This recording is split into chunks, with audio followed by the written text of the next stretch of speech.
चारू आणि संभव त्या दोघांचं काय झालं? त्या दोघांनी सुखाने संसार केला? नाही, चारू आणि संभव परत आलेच नाही.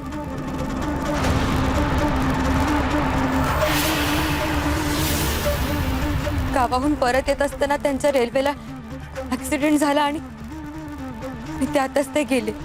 बघा बघा भडाभडा बोलते. आणि तिला पण इथे बघून मला इतका आनंद झालाय म्हणून सांगू. तिला पण म्हणजे आदिनाथ बी परत आलाय ना.